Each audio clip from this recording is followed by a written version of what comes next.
मैं doctor Sanjay Kumar Singh, assistant professor, department of commerce, Ghatshila college, Ghatshila. आज के क्लास में हम लोग trends and challenges of management in global scenario, emerging issues in management पर चर्चा करेंगे।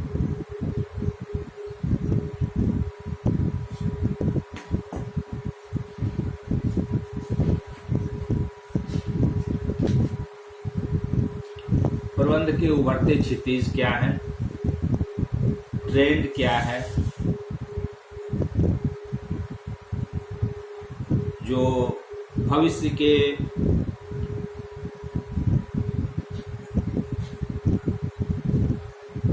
प्रबंध को प्रभावित करेगा, किस तरह से जो है प्रबंध में परिवर्तन आने की संभावना होगी, इन सब बातों पर आज हम लोग चर्चा करेंगे। सभ्यता के साथ साथ प्रबंध का विकास हुआ। ज्यों-ज्यों सभ्यता का विकास हुआ उसी तरह से प्रबंध का भी विकास होता चला गया, तथा जब तक सभ्यता रहेगी तब तक प्रबंध भी रहेगा। सभ्यता के विकास के साथ ही प्रबंध का भी विकास शुरू हुआ, और जब तक सभ्यता रहेगी तब तक प्रबंध भी रहेगा, अपने बदलते हुए स्वरूप के साथ साथ। कुछ लोग इस तरह के कथन पर इस आधार पर संदेह व्यक्त करते हैं कि वर्तमान में निरंतर बढ़ते हुए सामाजिक दबावों तथा तीव्र परिवर्तनों के सामने ऐसा प्रबंध जो कुछ निश्चित सिद्धांतों के आधार पर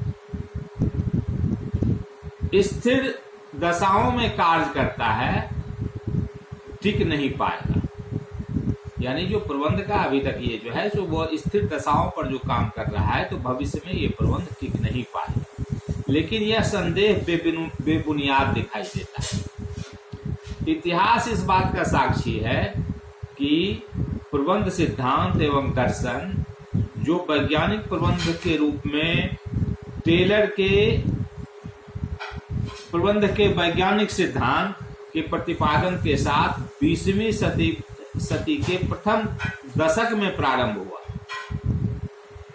वह समयानुसार आगे बढ़ता रहा।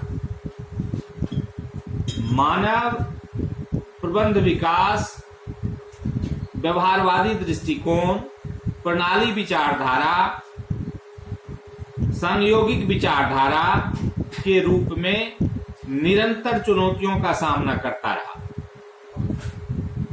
और उसका समाधान प्रस्तुत करता रहा। भावी कुछ दशकों में टेक्नोलॉजी तथा आर्थिक एवं सामाजिक वातावरण में परिवर्तन अवश्यम भावी है। प्रकृति का नियम है कि इसमें सब परिवर्तन, प्रकृति का नियम है, परिवर्तन होना अवश्यम भावी है। किसी भी क्षेत्र में जो आज 100 साल पहले था वो आज नहीं है। कोई भी क्षेत्र उठा लो आप, 1000 साल पहले की बात कुछ अलग थी, 500 साल पहले की बात कुछ अलग थी, आज कुछ अलग है। तो ये परिवर्तन जो है यह अवश्यम भावी है। यह टेक्नोलॉजी में परिवर्तन के साथ, आर्थिक परिवर्तन के साथ, सामाजिक परिवर्तन के साथ यह परिवर्तन होते रहता है। बहुराष्ट्रीय निगमों वाली जो संस्कृति का विकास होता है तथा निर्णय जटिलतम बनता जाता है। बहुराष्ट्रीय कंपनियों में संस्कृति का विकास यह निरंतर होता रहता है। निर्णय, और इस कारण निर्णय का कार्य जो है सो वह जटिल होता चला जाता है। इन सभी समस्याओं का सामना करने के लिए सिस्टम अप्रोच, कंटीजेंसी अप्रोच भी दीर्घकाल तक उपयुक्त नहीं रह पाता है।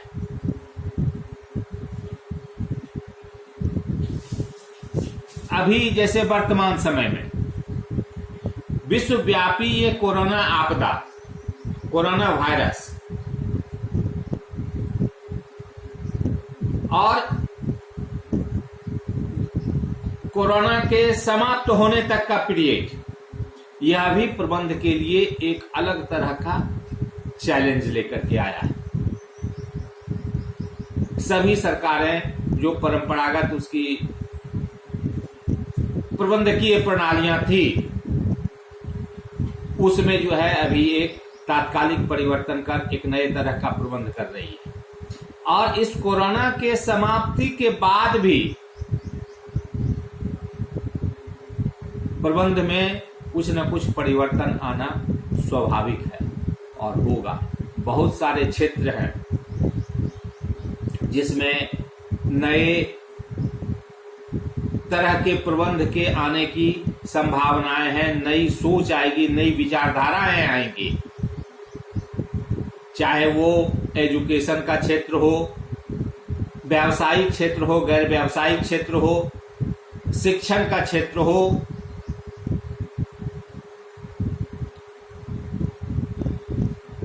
हो सकता है कि कल शिक्षण व्यवस्था में भी नए तरह का प्रबंध की व्यवस्था की जाए और नए तरह से शिक्षण कार्य संचालन हो। आज हम कोरोना की वजह से, हालांकि बहुत जगह जो है सो शिक्षण के क्षेत्र में भी ऑनलाइन एजुकेशन चल रहा है, लेकिन अभी वर्तमान में जो हम आपको ऑनलाइन एजुकेशन दे रहे हैं, यह हमारे विश्वविद्यालय में, हमारे कॉलेज में, यह कोरोना वायरस के चलते एक नई व्यवस्था की गई है। लेकिन हो सकता है कि ये नई व्यवस्था जो है यह एक ध्यान आकर्षण बना और आगे चल के हो सकता है कि यह ऑनलाइन शिक्षण की व्यवस्था पूरे देश में सर्वव्यापी रूप से लागू हो। यह भी एक शिक्षण का तरीका हो सकता है। इसी तरह से मार्केटिंग के क्षेत्र में कोरोना इफेक्ट के कारण प्रबंधकीय परिवर्तन जरूर देखने को मिलेगा, चाहे वो मार्केटिंग का क्षेत्र हो, प्रोड्यूसिंग का क्षेत्र हो, वितरण का क्षेत्र हो, परिवर्तन अवश्यम भावी है।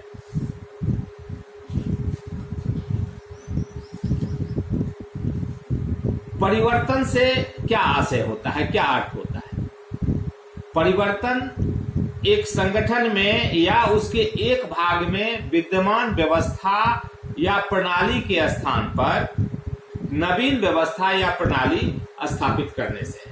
जो व्यवस्था चल रही है किसी भी संगठन में, जो व्यवस्था विद्यमान है मतलब वर्तमान में जो है, जो अभी चल रही है, उसके स्थान पर कोई नई व्यवस्था या प्रणाली को स्थापित करने को ही हम परिवर्तन कहते हैं। यद्यपि सामान्यतया एक संगठन तथा उसके कर्मचारी अपने निर्दिष्ट कार्यों को पूरा करने के लिए एक स्तर की स्थिरता चाहते हैं, परंतु कभी कभी ऐसे अवसर आते हैं जब परिवर्तन किया जाना आवश्यक हो जाता है।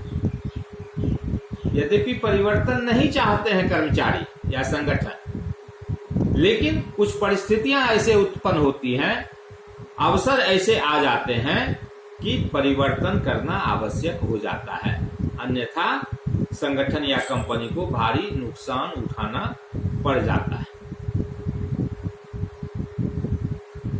जैसे अभी कोरोना की बात हुई, तो कोरोना के कारण बहुत सारे परिवर्तन हो रहे हैं और होंगे। यह एक परिस्थिति विश्व के सामने उपस्थित हुई। कोरोना ने एक परिस्थिति विश्व के सामने लाकर के रख दिया है, जिसके चलते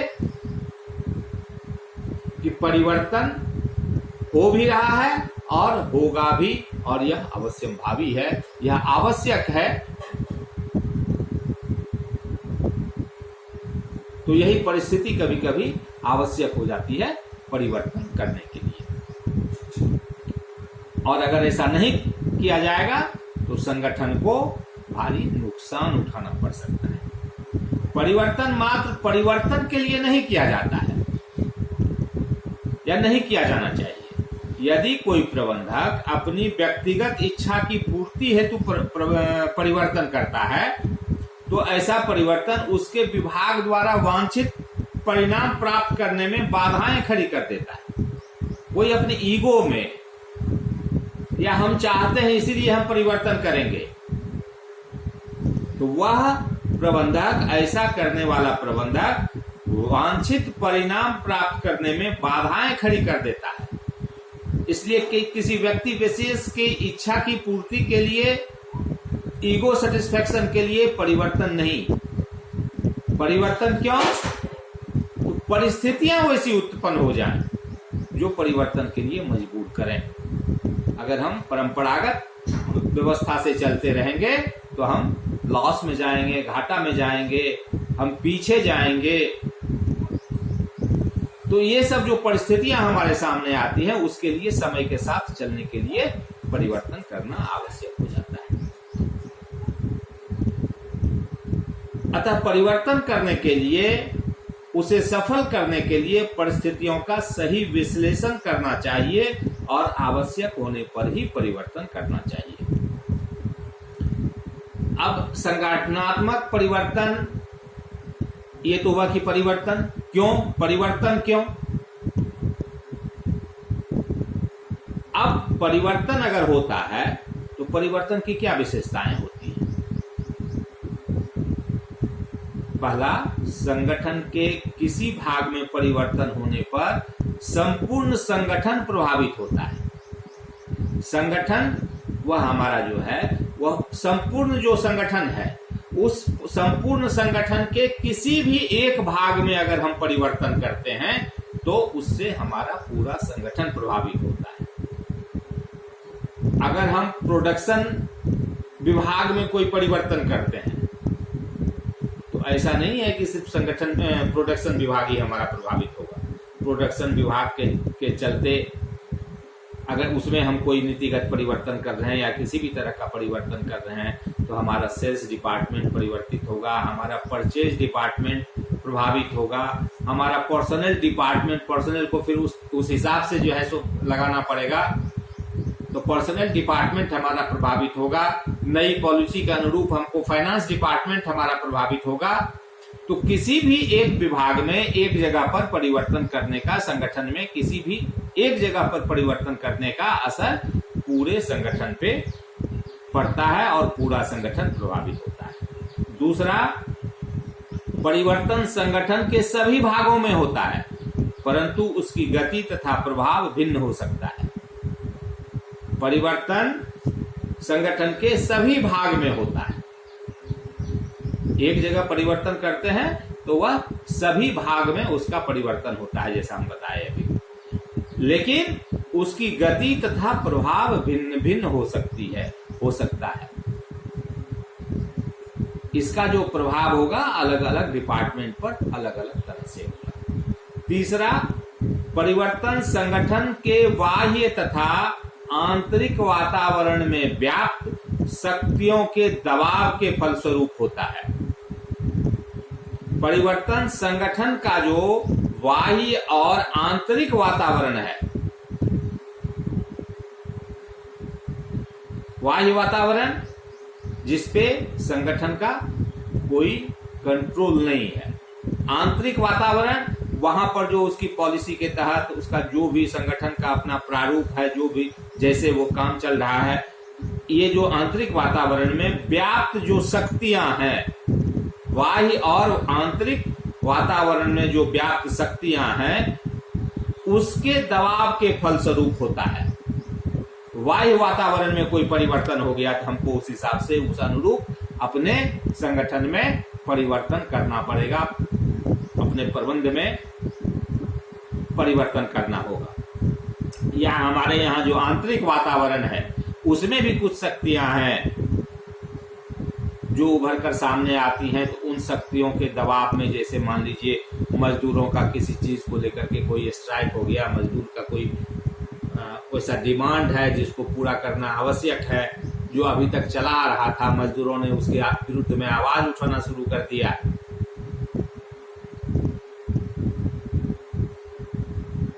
तो इसको लेकर के जो है सो हमको अपने सेवी वर्गीय डिपार्टमेंट में परिवर्तन करना पड़ेगा। पर्सनल डिपार्टमेंट में जो है सो परिवर्तन होगा, वेज पॉलिसी में परिवर्तन होगा, जिसका असर हमारे कॉस्ट पे पड़ेगा, प्रोडक्शन पे पड़ेगा, तो फिर वहां पर भी हमको कुछ ना कुछ परिवर्तन करना पड़ेगा। तो ये जो शक्तियां हैं, इनके फलस्वरूप, इनके दबाव के फलस्वरूप परिवर्तन होता है। अब सवाल उठता है कि परिवर्तन कब परिवर्तन किया जाए। तो कुछ परिस्थितियां होती हैं जिस वजह से हम परिवर्तन करते हैं, व्यवस्था में परिवर्तन होता है, प्रबंध में परिवर्तन होता है। ये परिस्थितियां क्या क्या हैं?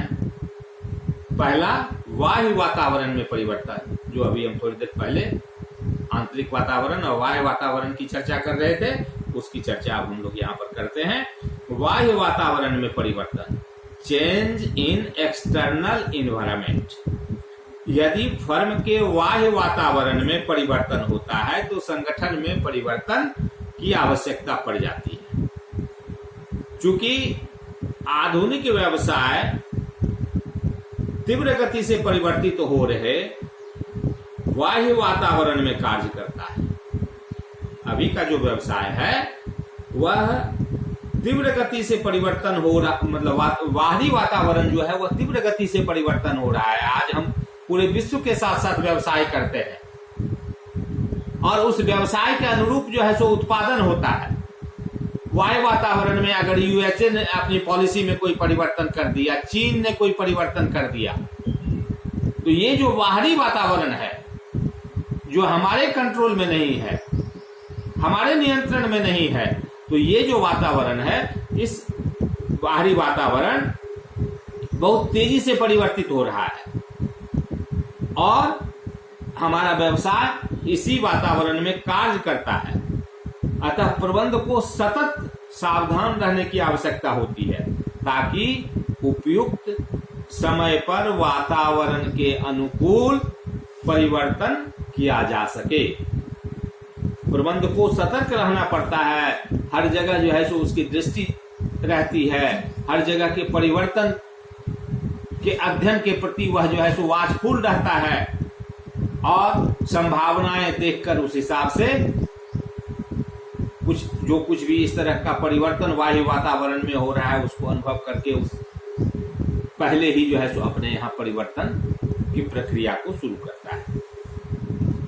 सपोज कीजिए कि अगर निकट भविष्य में कोई आर्थिक मंदी आने की संभावना है, तो इस संभावना का अध्ययन करके, जान के, समझ के, जो यह एक वायु वातावरण है, तो मंदी आने की संभावना है। अब अगर हम मंदी आने का इंतजार अगर करेंगे तो हमको हो सकता है कि उस समय अगर हम पहले से अपने पॉलिसी में परिवर्तन नहीं किए हैं, प्रबंध की व्यवस्था में परिवर्तन नहीं किए हैं, तो समय आने पर मुझे बहुत बड़ी हानि हो सकती है। इसलिए इसके लिए पहले से स्टेप्स लेना शुरू कर देता है, परिवर्तन शुरू कर देता है। क्या परिवर्तन होगा? मंदी काल में क्या होगा? मांग घटेगा और अगर हम अपने उत्पादन को जारी रखते हैं तो हमारे पास स्टॉक बहुत ज्यादा हो जाएगा। इसलिए उस मंदी को ख्याल करते हुए उत्पादन में क्रमशः जो है सो कटौती करने का प्रयास किया जाएगा, कर्मचारी को छटनी करने का प्रयास किया जाएगा, पूंजी विनियोग में कटौती करने जैसे कदम उठाए जा सकते हैं। तो इस तरह से जो है बाह्य वातावरण में परिवर्तन की संभावना को देखते हुए, उसका अध्ययन करते हुए हम परिवर्तन करते हैं। कब करते हैं? तो बाह्य वातावरण में परिवर्तन होने के कारण एक परिवर्तन। कब करते हैं? तो एक कारण यह। दूसरा, उद्देश्य में परिवर्तन होने पर, चेंज इन ऑब्जेक्टिव्स। संगठन के उद्देश्यों में परिवर्तन फर्म के प्रत्येक पहलू को प्रभावित करता है और उसी के अनुरूप परिवर्तन किया जाना आवश्यक हो जाता है। संगठन का जो उद्देश्य है उसमें अगर कोई परिवर्तन होता है तो फर्म के प्रत्येक पहलू को प्रभावित करता है और उसी के अनुरूप परिवर्तन किया जाना आवश्यक हो जाता है। जैसे ही उद्देश्य में परिवर्तन हुआ तो फर्म के प्रत्येक पहलू को प्रभावित करेगा और उसी के अनुरूप फिर परिवर्तन किया जाना भी आवश्यक हो जाता है। उदाहरण के लिए, यदि फर्म को जीवन दान देने के लिए फर्म का उद्देश्य एकमात्र उत्पादन को बदलकर, जो एक ही उत्पादन करता था उसको बदलकर विविधीकरण का कर दिया जाता है, मतलब अनेक उत्पादन शुरू कर दिया जाता है, तो इस दशा में बहुत से परिवर्तन करने होंगे। कोई फर्म एक का उत्पादन करता था, लेकिन फर्म की स्थिति को देखते हुए उसको बचाने के लिए या और जो भी कारण हो उसको करने के लिए वह जो है सो अनेकों उत्पाद का उत्पादन करने लगता है। तो इस दशा में बहुत से परिवर्तन करने होंगे, जैसे उत्पादन व विपणन विभाग में अन्य उत्पादों के विशेषज्ञों का चयन, जो हम प्रोडक्ट लाना चाह रहे हैं उसका जो विशेषज्ञ है उसको चयन करना पड़ेगा, उसका चयन करना पड़ेगा। विपणन विभाग में जो है सो एक्सपर्ट्स का चयन करना पड़ेगा। भागीदारी प्रबंध को प्रोत्साहित करना होगा। दूसरे उत्पादन प्रणाली छोटी फर्मों का अधिग्रहण करना होगा। तो ये सब परिवर्तन करना पड़ेगा। तो कब करना पड़ेगा? अगर हम एक उत्पाद से अधिक उत्पाद की ओर बढ़ते हैं, यानी उद्देश्य में परिवर्तन हो रहा है। तीसरा है पर्सनल चेंजेस, सेविवर्गीय परिवर्तन। बाह्य वातावरण तथा उद्देश्यों में परिवर्तन सेविवर्गीय नीति में परिवर्तन उत्पन्न करता है। ये जो ऊपर दोनों का, अगर बाह्य वातावरण के चलते हम कोई परिवर्तन करते हैं या उद्देश्यों में परिवर्तन के कारण कोई परिवर्तन होता है, तो हमारा सेविवर्गीय नीति जो है, पर्सनल पॉलिसी जो है, तब उसमें परिवर्तन की आवश्यकता हो जाती है। जैसे डाइवर्सिफिकेशन के लिए वांछित प्रबंधकीय तथा गैर प्रबंधकीय मानव शक्ति कैसे और कहां से प्राप्त की जाए। हो सकता है कि कुछ लोग बाहर से नियुक्त करने पड़े, कुछ लोगों को पुनः प्रशिक्षण दिया जा सकता है। इसी प्रकार जॉब को अधिक आकर्षक बनाने के लिए कर्मचारियों को अधिक उत्तरदायित्व सौंपा जा सकता है। कर्मचारी तथा सामाजिक कल्याण के प्रति अधिक प्रतिबद्धता भी परिवर्तन करने पर बल देती है। चौथा है प्रबंधकीय दृष्टिकोण में परिवर्तन, चेंज इन मैनेजरियल अप्रोच। कभी कभी कंपनी को रुग्णता से बचाने, रुग्णता मतलब बीमारी से बचाने, सिकनेस से बचाने, या किसी हानि में जा रहे कोई प्रभाग को, डिवीजन को लाभप्रद बनाने के लिए सर्वोच्च स्तर पर प्रबंधकीय परिवर्तन किए जाते हैं। जैसे कंपनी में नए मुख्य कर्मचारी प्रबंधक या प्रभागीय प्रबंधक की नियुक्ति, नए प्रबंधकों के सामने चुनौतियां तथा तकनीकी तथा उनकी कार्यशैली संगठन के विभिन्न क्षेत्रों में परिवर्तन को जन्म देती है। मतलब कोई यूनिट बीमार है, उसको उस बीमारी से उबारने के लिए, इंडस्ट्रियल सिकनेस है, उसको वहां से उस रुग्णता से उबारने के लिए,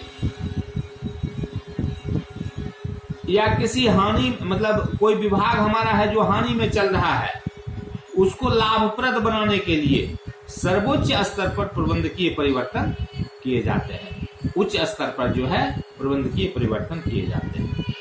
पांचवा है संरचना में परिवर्तन, चेंज इन स्ट्रक्चर। फर्म की संरचना में परिवर्तन संगठन में विभिन्न परिवर्तनों को जन्म देता है।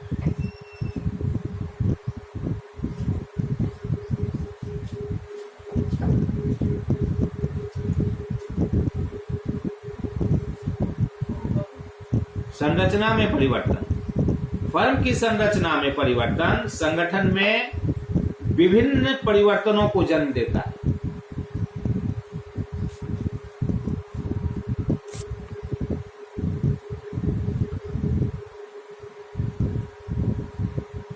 संगठन की विकेंद्रीकरण नीति, में परिवर्तन अधीनस्थ स्तर पर अधिक निर्णयन अधिकारों की मांग करता है तथा उनके पुनर्प्रशिक्षण की आवश्यकता पर जोर देता है। अर्थात फर्म में की संरचना में कोई परिवर्तन जो है, फर्म की संरचना में अगर हम कोई परिवर्तन करना चाहते हैं, स्ट्रक्चर में हम कोई परिवर्तन करना चाहते हैं, तो यह परिवर्तन जो है संगठन में विभिन्न परिवर्तन को जन्म देगा। एक स्ट्रक्चर में परिवर्तन की बात अगर हम करेंगे तो यह जो है सो विभिन्न तरह का परिवर्तन को जन्म देगा। जैसे मान लीजिए विकेंद्रीकरण की नीति को अगर हम अपनाने, अधीनस्थ स्तर पर अधिक निर्णयन अधिकारों की मांग करता है।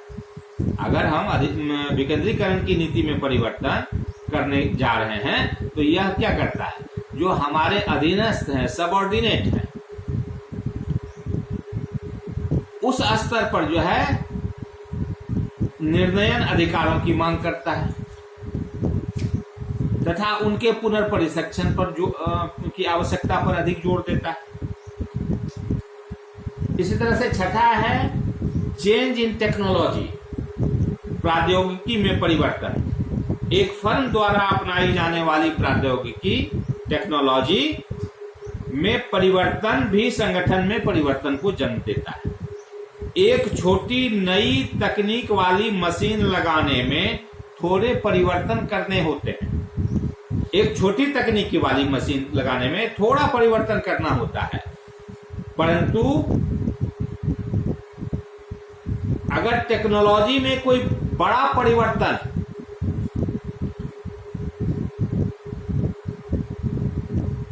करना है तो संगठन में भारी परिवर्तन लाता है।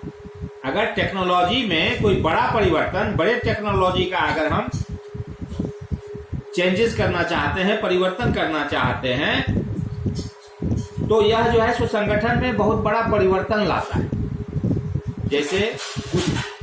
जैसे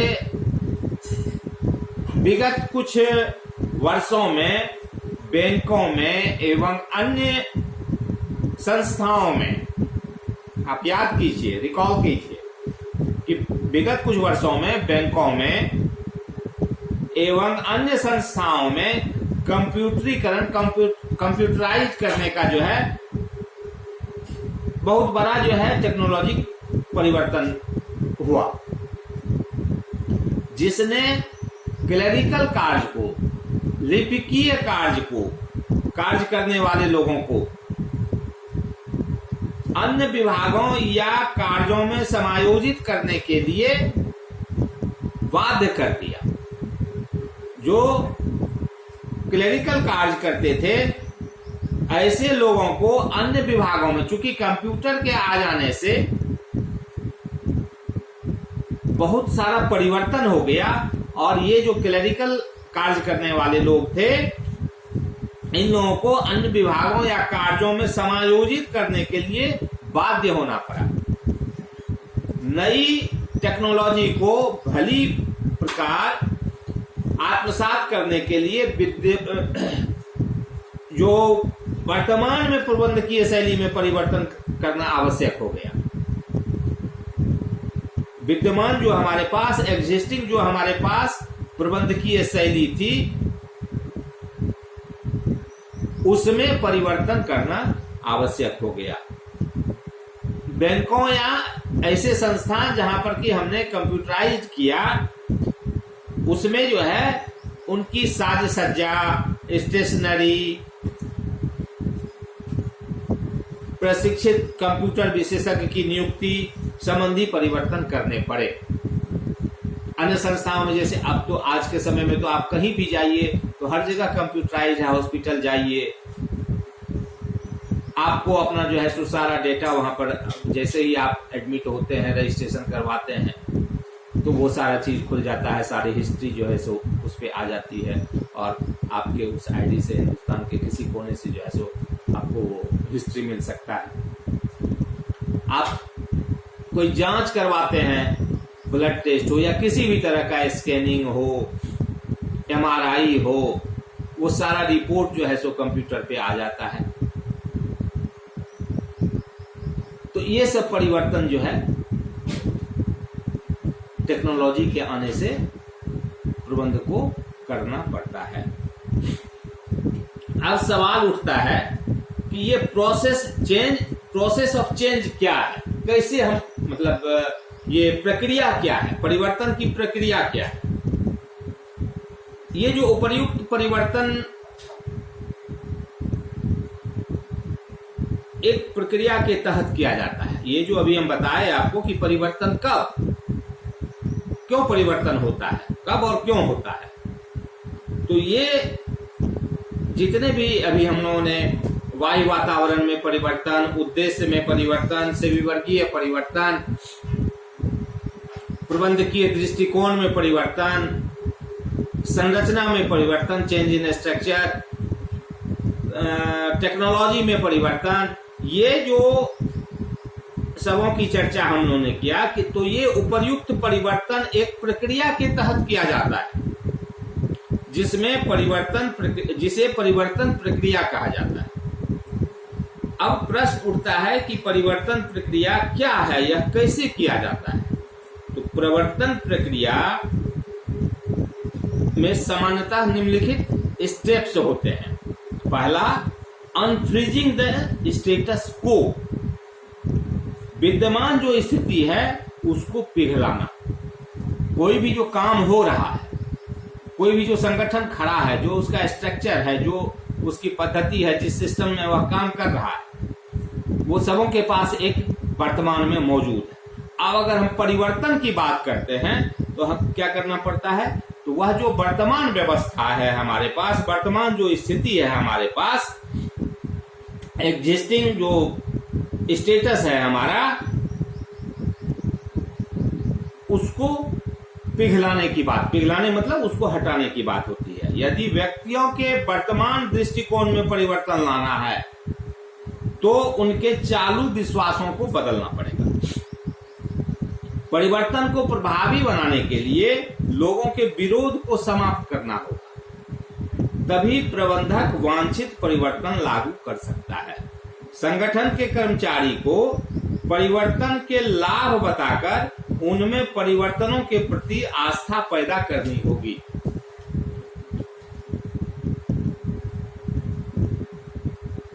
परिवर्तन के दूसरा है, परिवर्तन के जो प्रोसेस है उसमें दूसरा, परिवर्तन के नए स्तर की ओर बढ़ना, moving to a new level of change.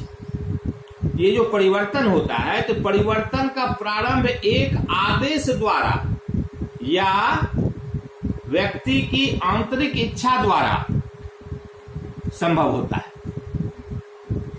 एक प्रबंधक को यह अधिकार प्राप्त हो सकता है कि वह परिवर्तन को लागू करे, चाहे उसमें धमकियां, दंड तथा गहन पर्यवेक्षण का सहारा लेना पड़े। ऐसी दशा में हुए परिवर्तन को निरंतर जांच करते रहना होगा।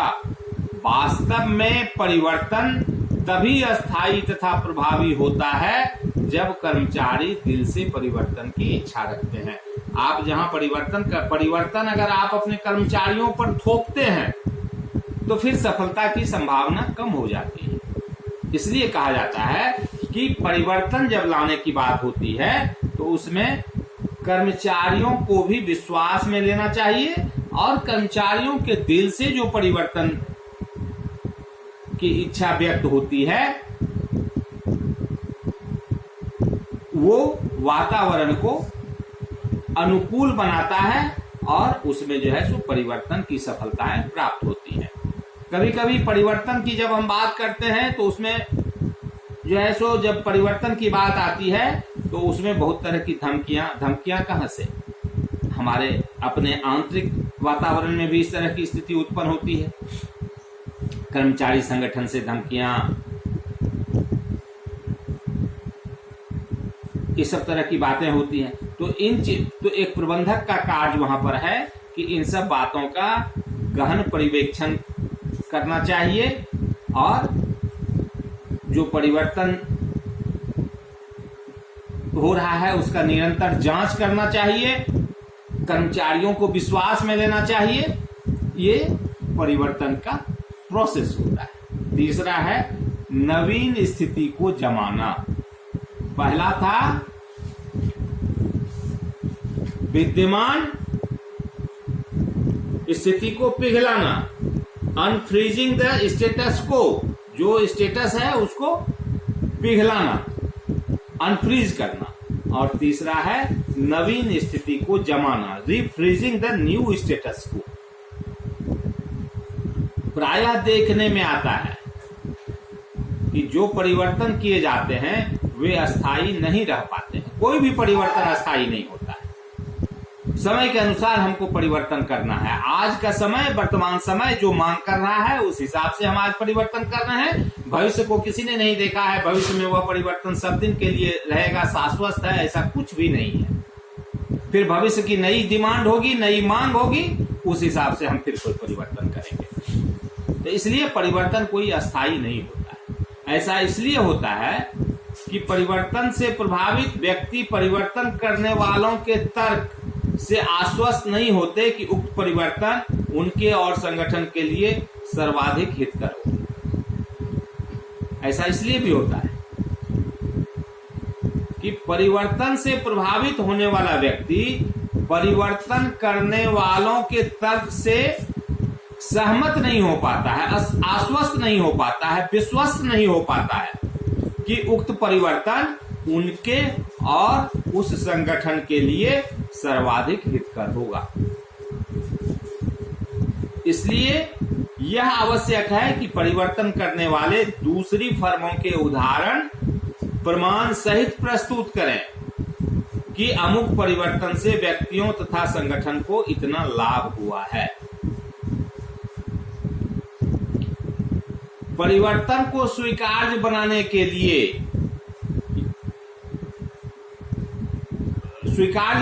लिए भी यह आवश्यक है कि कर्मचारी के अतिरिक्त प्रयासों को पुरस्कार से जोड़ दिया जाए, ताकि वे परिवर्तन के अनुरूप व्यवहार करने के लिए अभिप्रेरित हो सकें। मान लीजिए यदि परिवर्तन के फलस्वरूप किसी कर्मचारी का जॉब दायित्व बढ़ जाता है और उसके अनुकूल वेतन या पदनाम में वृद्धि नहीं होती है, तो यह असंतोष को जन्म देगा। हमने कोई परिवर्तन किया और उसमें जो हमारे पुराने आदमी हैं उसके ऊपर हमने जो है सो ज्यादा दायित्व दे दिया, उसको प्रमोट नहीं किया और वेतन में कोई वृद्धि नहीं की। यानी उसकी जो स्थिति पहले थी पद वेतन के नाम पर वह वही रही, लेकिन उसको काम का भी अतिरिक्त बोझ हो गया, वेतन में भी कोई वृद्धि नहीं हुई और पद में भी जो है सो कोई परिवर्तन नहीं हुआ। तो यह स्थिति जो है असंतोष को जन्म देता है। इसलिए ऐसी स्थिति से बचना चाहिए, तभी हम जो है नई पॉलिसी को रिफ्रेश कर सकते हैं। नया जो हमने पॉलिसी अडॉप्ट किया है, परिवर्तन अडॉप्ट किया है, उसको हम रिफ्रेश कर सकते हैं, जमा सकते हैं। अब सवाल उठता है कि परिवर्तन का विरोध क्यों होता है। कोई भी जब परिवर्तन होने लगता है तो उसका विरोध क्यों होता है।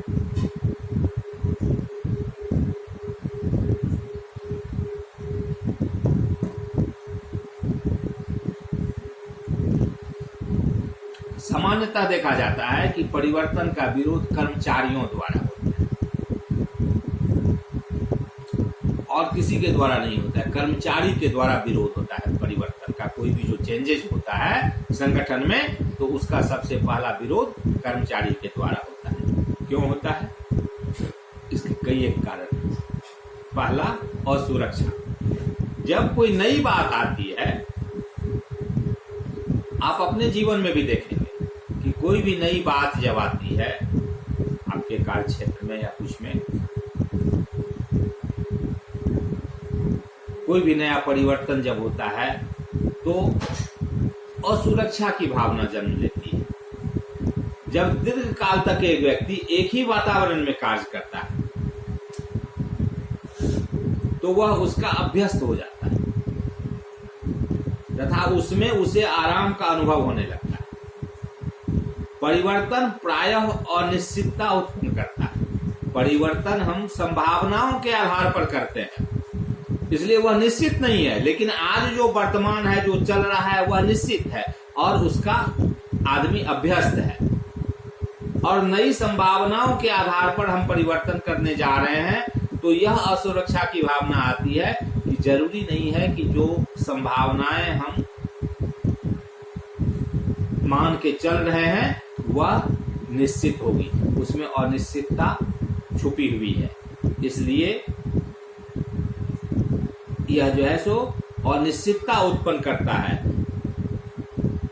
और प्रभावित व्यक्ति उसके परिणामों का सही आकलन नहीं कर सकता है। तो यह एक असुरक्षा की भावना को जन्म देता है। अनौपचारिक संबंध के टूटने का भय। काम करते करते, संगठन में काम करते करते लोगों के अनौपचारिक संबंध बन जाते हैं जो काफी घनिष्ठ, अत्यंत घनिष्ठ होते हैं। परंतु संगठन में परिवर्तन कर्मचारियों के स्थानांतरण द्वारा इन संबंधों को बिखरा देता है। जो उनके बीच में अनौपचारिक संबंध उत्पन्न हुए हैं जिससे उनमें घनिष्ठता बढ़ी है, तो यह जो परिवर्तन होता है सो इस परिवर्तन में कर्मचारियों का स्थानांतरण होता है। इस वजह से ये जो संबंध बना होता है, इस संबंधों में एक बिखराव आ जाता है और उनके समूह को कमजोर बना देता है। अतः लोग परिवर्तन का विरोध करते हैं। तीसरा है आर्थिक हानि का भय। कभी कभी नया टेक्नोलॉजी का प्रयोग जॉब पर कर्मचारियों की मांग में तीव्र कमी उत्पन्न कर देता है, जैसे कंप्यूटर्स या ऑटोमेटिक मशीनों का लगाया जाना। यद्यपि ऐसी दशा में प्रबंध कर्मचारियों की छटनी न किए जाने का आश्वासन देता है, परंतु इससे कर्मचारियों का भय कम नहीं होता है और वे ऐसे किसी भी परिवर्तन का विरोध करते ही रहते हैं और बहुत हद तक वह अपनी जगह पे सही भी होते हैं। इसमें सिर्फ नई टेक्नोलॉजी ही नहीं, नई पॉलिसी भी आर्थिक हानि का भय दिखाता है।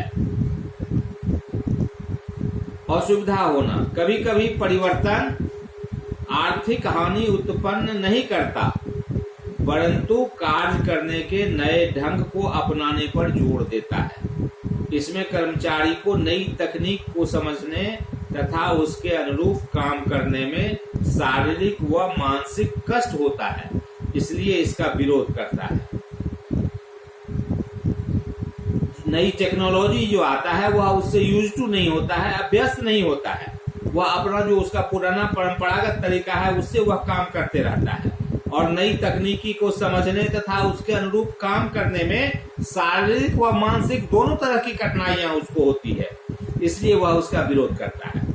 अब इसका एक उदाहरण जो है हम अपने शिक्षण संस्थान से ही देते हैं कि पुराने जो टीचर्स हैं, प्राध्यापक हैं, वो पढ़ाने के लिए प्रोजेक्टर या कंप्यूटर का प्रयोग कष्टप्रद दिखाई देता है और वे अपने पुराने ढंग से पढ़ाने को ही उपयुक्त ठहराते हैं। जबकि आजकल प्रोजेक्टर के माध्यम से, कंप्यूटर के माध्यम से बच्चों को स्लाइड के द्वारा पढ़ाया जाता है। यह नई टेक्नोलॉजी है जो अभी के जो नए शिक्षक हैं वो बड़ी आसानी से इस चीज को आत्मसात कर लेते हैं, करते हैं और उन्हें उसमें ज्यादा सेटिस्फेक्शन मिलता है और ज्यादा जो है सो वो आसानी से कर पाते हैं। लेकिन हमारे पुराने प्राध्यापक, जो पुराने जनरेशन के लोग हैं, उनको प्रोजेक्टर या कंप्यूटर के द्वारा पढ़ाई करवाना कष्टप्रद लगता है, दिखाई देता है और वे अपना जो उनका पुराना ढर्रा है, क्लास में खड़े होकर के बच्चों के साथ रूबरू होकर के, आमने सामने होकर के बच्चों को पढ़ाते हैं वह उनको ज्यादा उपयुक्त भी लगता है और उनके लिए संतोषप्रद भी होता है। पांचवा है संघ द्वारा विरोध। सामान्यतः कंपनी में गठित कर्मचारी संघ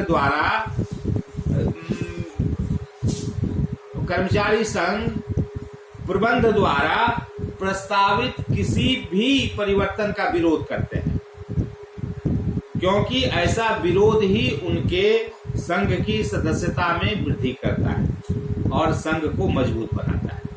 कोई भी कंपनी में जो वर्कर्स यूनियन है, एम्प्लॉइज यूनियन है, वह प्रबंध द्वारा प्रस्तावित किसी भी परिवर्तन का विरोध करते हैं, क्योंकि ऐसा विरोध उनके संघ की सदस्यता में वृद्धि करता है और संघ को मजबूत बनाता है। तो ये तो हो गया कि परिवर्तन की प्रकृति क्या है, परिवर्तन कब होता है, कैसे होता है, क्यों होता है और इसकी प्रक्रिया क्या है, परिवर्तन की प्रक्रिया क्या है और इसका विरोध, परिवर्तन का विरोध क्यों होता है। अब हम आते हैं प्रबंध के ऊपर उभरते हुए क्षितिज की बात हम करते हैं। इमर्जिंग ट्रेंड्स या फोर्सेस जो कि भविष्य के प्रबंध को प्रभावित करती हैं। भावी प्रबंध को प्रभावित करने वाली जो शक्तियां हैं या प्रवृत्तियां हैं, जो ट्रेंड्स हैं या फोर्सेस हैं, हम उसकी चर्चा करें कि आने वाले समय में भविष्य में प्रबंध कैसे प्रभावित होगा, किन शक्तियों से प्रभावित होगा, उसका ट्रेंड क्या होगा।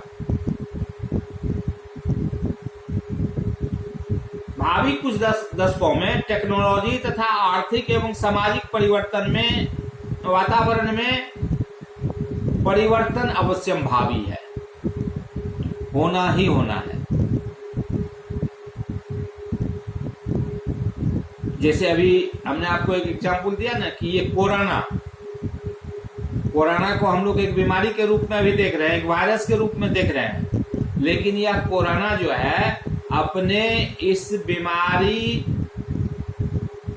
के स्वभाव से अलग हटके हमारे जीवन में, पूरे विश्व में हमारे जीवन को के हर क्षेत्र को यह प्रभावित करने वाला है, जिसमें हमारा प्रबंध भी आएगा और हमारे प्रबंध को भी में भी यह नए ट्रेंड की ओर प्रबंध को अग्रसर करेगा, सोचने के लिए मजबूर करेगा। प्रबंध में नया ट्रेंड आएगा।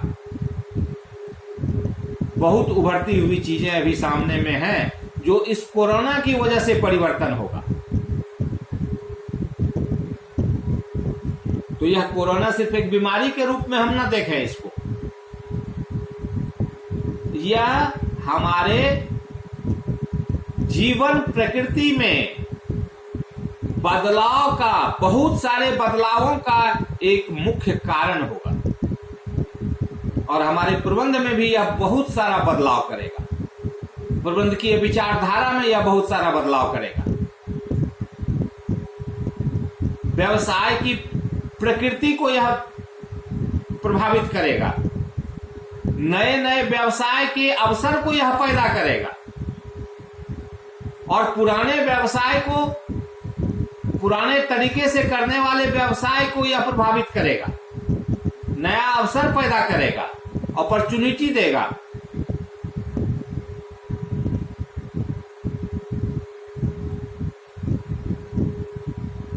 तो इसलिए कहते हैं कि भावी कुछ दशकों में टेक्नोलॉजी तथा आर्थिक एवं सामाजिक वातावरण में परिवर्तन अवश्य भावी है, होना ही होना है। प्रबंध के भविष्य पर दृष्टिपात करने के लिए हमें उन उभरती हुई शक्तियों और प्रवृत्तियों को समझना होगा जो भविष्य के लिए, प्रबंध के लिए चुनौतियां प्रस्तुत कर सकती हैं। ये शक्तियां, ये जो है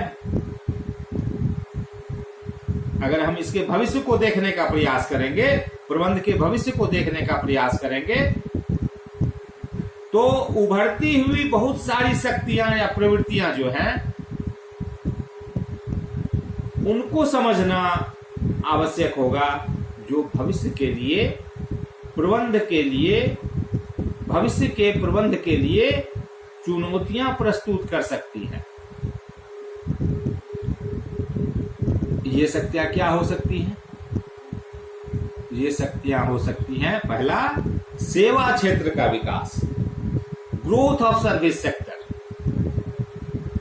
लगभग सभी अर्थव्यवस्थाओं में विकास की 3 क्रमिक अवस्थाएं पाई जाती हैं।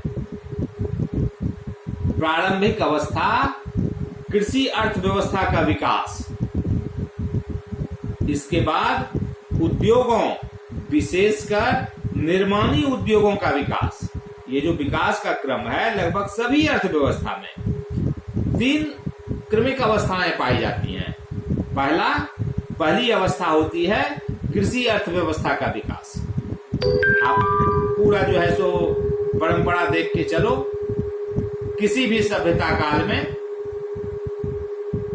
तो कृषि अर्थव्यवस्था का विकास और उसका मजबूत होना उस राष्ट्र के लिए, उस क्षेत्र के लिए जो है एक वरदान के स्वरूप रहा है। जब कृषि अर्थव्यवस्था का विकास, उसके बाद होता है उद्योगों का, खास करके निर्माणी उद्योगों का, मैन्युफैक्चरिंग इंडस्ट्रीज का विकास होता है। और जब ये दोनों बातें हो जाती है तब अंतिम अवस्था जो होता है वह सेवा क्षेत्र का होता है। सेवा क्षेत्र का मतलब जैसे बैंक, बीमा, यातायात, जो हमें सेवाएं प्रदान करती हैं, संदेश वाहन, थोक एवं फुटकर व्यापार, मरम्मत कार्य, परामर्श सेवा तथा पेशेवर सेवाओं का विकास होता है।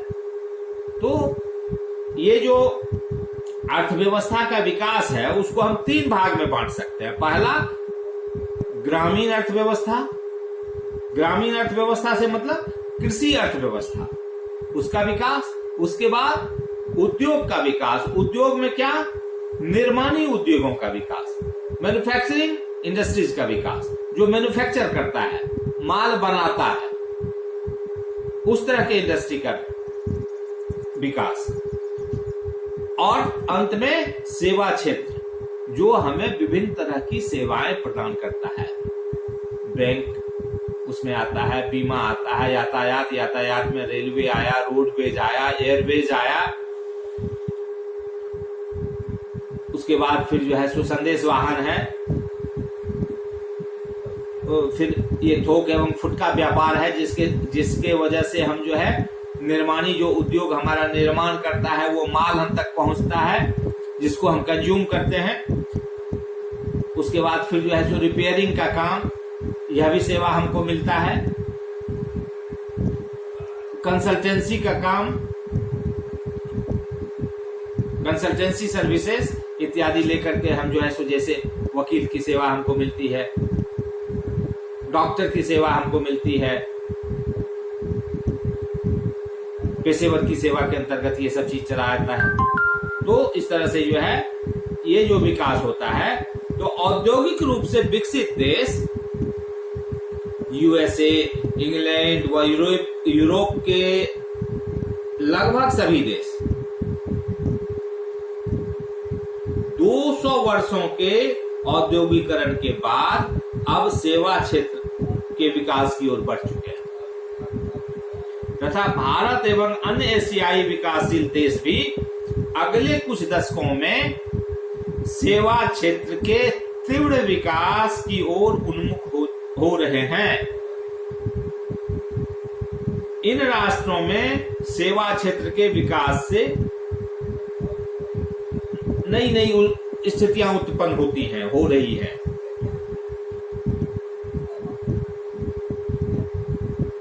नए नए ट्रेंड उभर रहे हैं।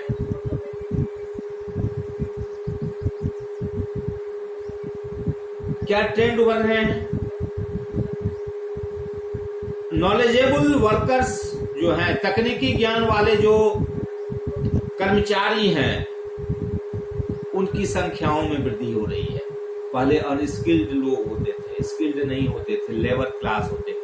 अब जो है सो तकनीकी ज्ञान वाले कर्मचारी जो हैं, इनकी संख्याओं में वृद्धि, हर आदमी के पास तकनीकी ज्ञान बढ़ गया है। सेवा क्षेत्र के विकास के फलस्वरूप तकनीकी ज्ञान रखने वाले कर्मचारियों की संख्या का अनुपात बढ़ता जा रहा है, बढ़ेगा और बढ़ेगा, क्योंकि अब वैज्ञानिक एवं तकनीकी ज्ञान की उत्पादकता में वृद्धि करने वाला प्रमुख घटक होगा। इसकी तुलना में परंपरागत श्रम अर्थात शारीरिक श्रम का महत्व घट जाएगा। तकनीकी ज्ञान वाले कर्मचारियों के लिए संगठन में परिवर्तन करना आवश्यक हो जाएगा। दूसरा, नई टेक्नोलॉजी का उदय। नया नया टेक्नोलॉजी सेवा क्षेत्र में आ, सेवा क्षेत्र का विकास नई टेक्नोलॉजी, विशेषकर कंप्यूटर्स के विकास को प्रोत्साहन देगा। कंप्यूटर्स द्वारा ज्ञान मतलब यानी सूचना और जो सब चीज उनका होता है, उन सभी का एकत्रीकरण, भंडारण, विश्लेषण तथा प्रयोग किया जाएगा। अतः संगठन में आवश्यक परिवर्तन करने होंगे। ये सब जो मतलब इमर्जिंग चैलेंजेस है, ट्रेंड है, ट्रेंड और चैलेंजेस जो है, ये सब प्रबंध के सामने में, भावी प्रबंध के सामने में आने वाली है। कारखाना प्रणाली में परिवर्तन। सेवा क्षेत्र के अंतर्गत श्रमिकों पर आधारित, सेवा क्षेत्र के अंतर्गत श्रमिकों पर आधारित कारखाना का महत्व कम हो जाएगा। इसके स्थान पर ऐसे उपक्रमों या संस्थाओं की संख्या बढ़ेगी जिनमें अनुकूल श्रमिक कम परंतु कुशल एवं तकनीकी ज्ञान वाले श्रमिकों की संख्या अधिक होगी। वितरण समस्या का उदय। सेवा क्षेत्र के अंतर्गत उत्पादन कार्य मशीनों द्वारा अधिकांशतः किया जाएगा, अतः उत्पादन की समस्या नहीं होगी। मशीन के द्वारा किया जाएगा, इसीलिए उत्पादन की समस्या नहीं होगी, नहीं रहेगी। किंतु उस उत्पादन को सही प्रकार से वितरित करने की समस्या उत्पन्न होगी। कैसे उसका डिस्ट्रीब्यूशन हो सही तरीका से, ये समस्या उत्पन्न होगी। टेक्नोलॉजी के आने से उत्पादन की समस्या नहीं होगी, लेकिन डिस्ट्रीब्यूशन की समस्या आने वाले प्रबंध को के लिए एक चैलेंज होगा। अर्थात माल एवं सेवाओं को उपभोक्ता तक पहुंचाने की चुनौती का सामना करना पड़ेगा। अब दूसरा है, पहला हमने देखा कि सेवा क्षेत्र का विकास, दूसरा है उच्च जीवन की आकांक्षा, expectation of high standard of living. विश्व की अधिकांश जनसंख्या अभी विकासशील राष्ट्रों में निवास कर रही है।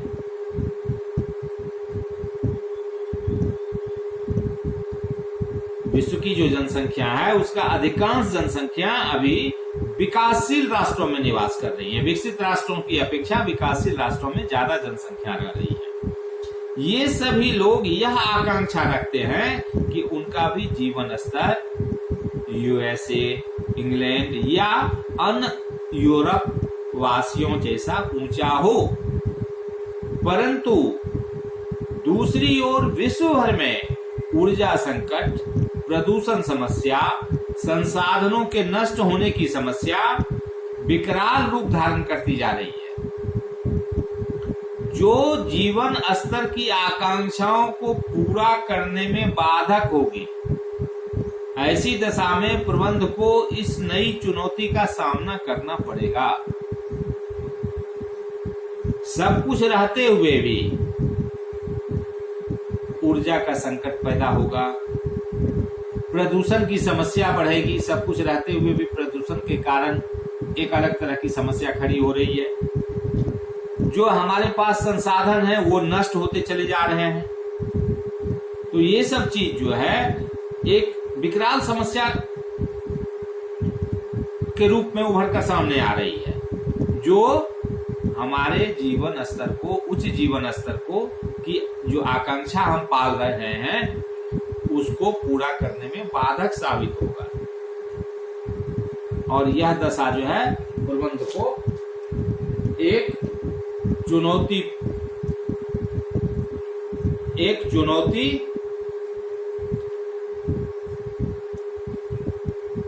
के रूप में प्रबंध के सामने आएगा।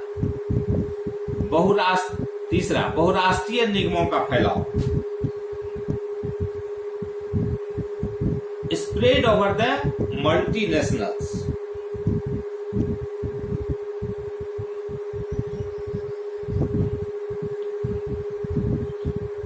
अगले दशकों में उदार आर्थिक नीतियों के अंतर्गत विकासशील राष्ट्रों में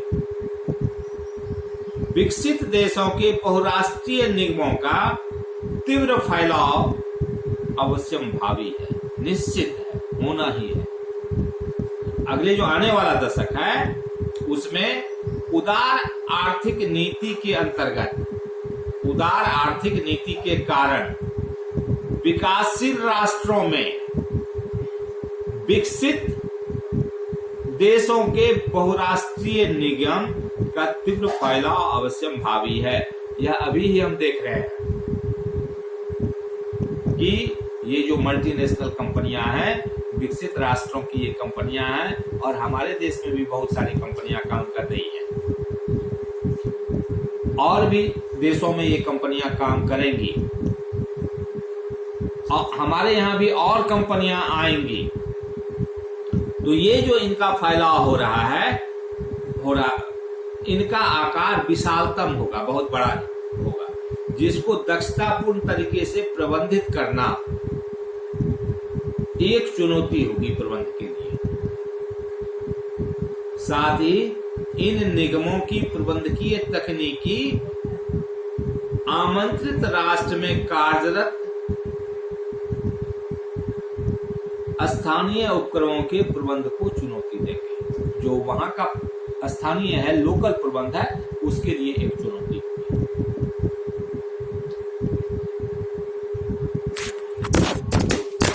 जा बाबू अरे गिर गया मोबाइल।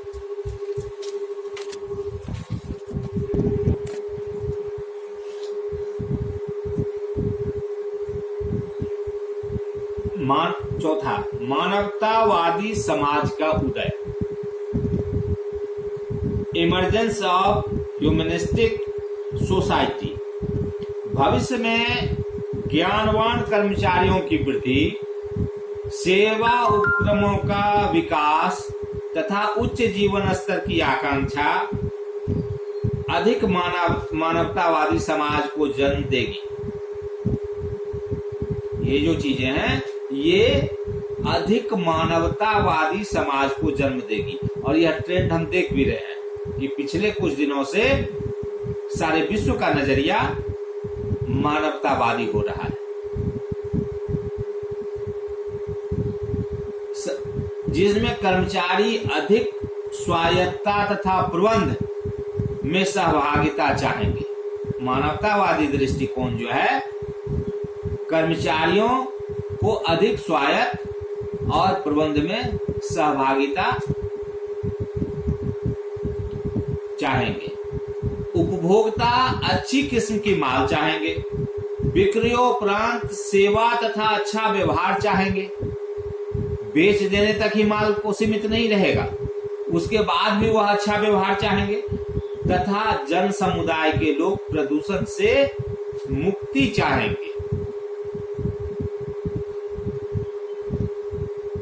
इन सभी चुनौतियों का सामना प्रबंध को करना होगा और प्रबंध की सामाजिक दृष्टि से अधिक उत्तरदायी बनना पड़ेगा। और यह ट्रेंड अभी आपके यहाँ कुछ जगह चालू है। आप याद कीजिए कि आप अगर रेलवे से सफर करते हैं तो आपके सफर अभी जो हमने बताया आपको कि विक्रय की समाप्ति के बाद विक्रयोपरांत सेवा तथा अच्छा व्यवहार चाहेंगे। विक्रय की समाप्ति के बाद भी ग्राहक आपसे अच्छा के बाद भी आपसे सेवा चाहेंगे और अच्छा व्यवहार चाहेंगे। आप रेलवे से जब सफर करते हैं, यात्रा करते हैं, तो आपकी रेल यात्रा की समाप्ति के बाद रेलवे की तरफ से आपको एक कॉल आता है जिसमें पूछा जाता है कि आपकी यात्रा कैसी रही, रेलवे में साफ सफाई की क्या स्थिति थी, कर्मचारियों की व्यवहार के बारे में पूछा जाता है। तो ये जो है, आप रेलवे ने तो आपको टिकट दे दिया, आपकी यात्रा पूरी करा दी, लेकिन वह जो है यह यात्रा समाप्ति के बाद भी वह आपसे आपका फीडबैक लेती है और उस हिसाब से जो है वह आपको ये करती है। आप अगर आपके पास अगर कोई गाड़ी है, गाड़ी की आप सर्विसिंग करवाते हैं या समय पर आप सर्विसिंग करवाने नहीं जाते हैं, तो आपको उस कंपनी की तरफ से एक मैसेज आता है कि आपके सर्विसिंग का टाइम हो गया है, आप कृपया अपनी गाड़ी का सर्विसिंग करवाएं। आप सर्विसिंग करा लेते हैं तो फिर आपको मैसेज आता है या फोन आता है, फोन कॉल आता है, आपसे पूछा जाता है कि आप संतुष्ट हैं कि नहीं हमारी सेवा से। तो ये सब ट्रेंड जो है आने वाले समय में मैनेजमेंट के लिए एक चैलेंज के रूप में उभर कर सामने आ रहा है। परिवर्तन का विरोध।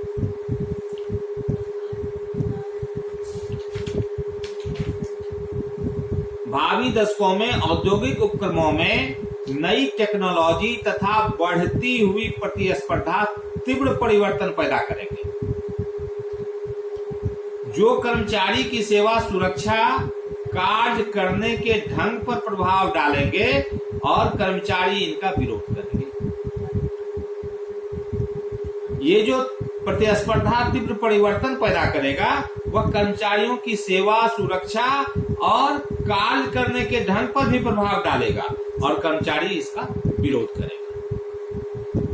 उदाहरण के लिए भारत में बैंक या बीमा कंपनियों में कंप्यूटर्स का प्रयोग कर्मचारियों की छंटनी तथा भावी नियुक्तियों पर रोक लगाने को प्रोत्साहित करता है। कंप्यूटर का प्रयोग जो है कर्मचारी की छंटनी या भावी नियुक्ति पर रोक लगाने का मतलब को प्रोत्साहित करता है। ऐसे परिवर्तन यद्यपि ये जो कंप्यूटराइज किया जाता है या किया गया यह उत्पादकता में वृद्धि के लिए आवश्यक है। आज कंप्यूटर का ही कमाल है कि हम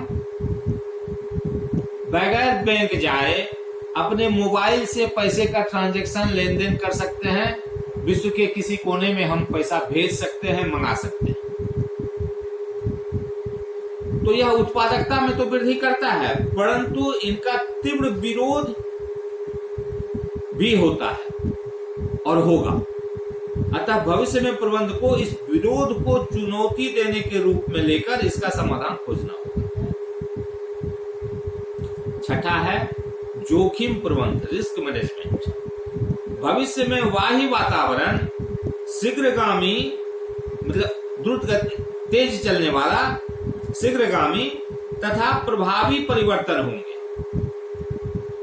जो वायु वातावरण है उसमें तेजी से और इफेक्टिव परिवर्तन होगा, जिनमें टेक्नोलॉजी, भूमंडलीकरण, उच्च शैक्षिक स्तर का सर्वाधिक असर देखने को मिलेगा।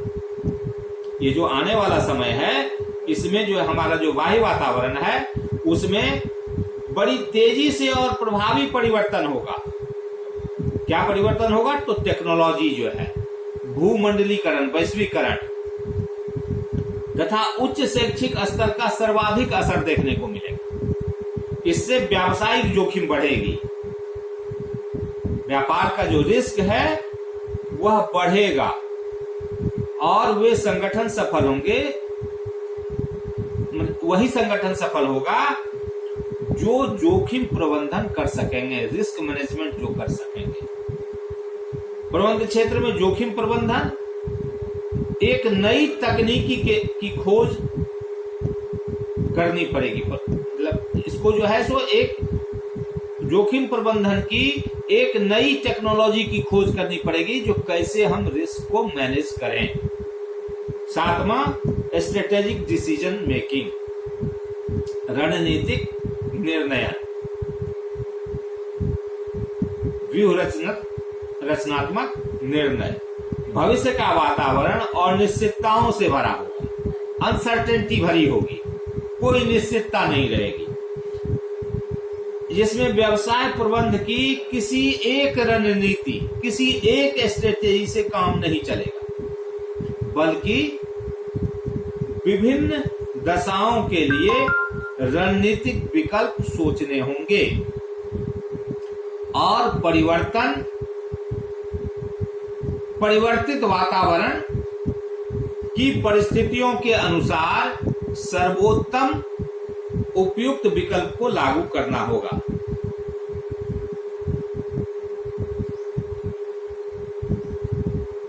और प्रबंधकों को बहुत ही सावधान रहना होगा।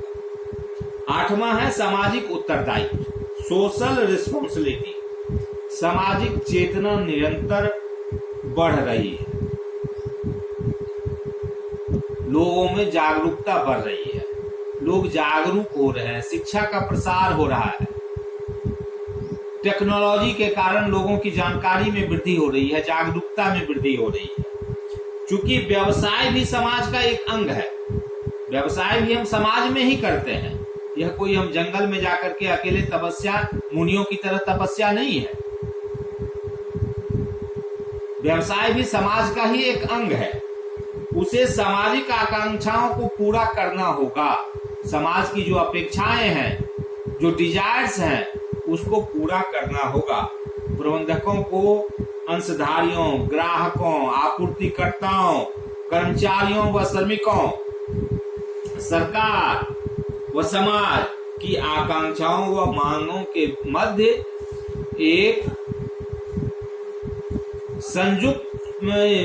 एक संतुलन स्थापित करना पड़ेगा, नहीं तो विरोध के स्वर मुखर होंगे, जो व्यवसाय के अस्तित्व पर ही प्रश्न चिन्ह लगा देंगे। 9वां है नैतिक मूल्य। संपूर्ण विश्व में विकसित देशों में निगम प्रशासन में प्रबंध द्वारा नैतिक मानदंड निर्धारित करना होगा तथा उन्हें पूर्ण निष्ठा के साथ पालन करने पर जोर देना होगा। प्रबंधकों, मैनेजर्स, ऑडिटर्स, अंकेक्षकों तथा संचालक मंडल के सदस्यों से जनता यह अपेक्षा करती है कि वे जनहित में कार्य करें और पूर्ण पारदर्शिता तथा ईमानदारी को अपना हथियार बनावें। भ्रष्ट प्रबंधकों, वित्तीय सलाहकारों, संचालकों के प्रति जनता तथा कानून का दृष्टिकोण कठोर है और न्यायालय ऐसे मामलों में बड़े से बड़े व्यक्तियों को भी कारावास की सजा देने में नहीं हिचकिचाती है। अतः भविष्य में प्रबंधकों को बगैर किसी दबाव के नैतिक मूल्यों का पालन करना होगा। आपने विगत कुछ वर्षों में ऐसे घोटालेबाजों को देखा होगा जो सामने आया, नीरव मोदी, विजय माल्या, अभी महाराष्ट्र के पीएम बैंक में कुछ नाम आए हैं, अभी मेरे स्मरण में नाम नहीं आ रहा है। तो ये सब जो इस तरह के जो लोग हैं, तो अब बदल रहा है। इस तरह के घोटालेबाज अब पकड़ में आ रहे हैं, सामने आ रहे हैं। इसलिए जो है न्यायालय भी ऐसे मामलों में बड़े बड़े व्यक्तियों को भी कारावास देने में नहीं हिचकिचा रही है, उनके विरुद्ध कार्रवाई करने में नहीं हिचकिचा रही है। अतः भविष्य में प्रबंधकों को बगैर किसी दबाव के नैतिक मूल्य का पालन करना होगा। इस प्रकार आने वाले दशकों में विश्व में प्रबंध के सामने विभिन्न समस्याएं चुनौतियों के रूप में आएंगी, लेकिन इसमें कोई संदेह प्रतीत नहीं होता है कि प्रबंध अपनी सृजनात्मक शक्ति तथा अनुकूलनीयता के बल पर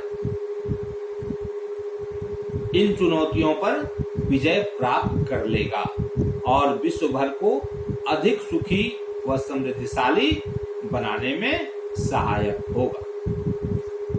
थैंक यू।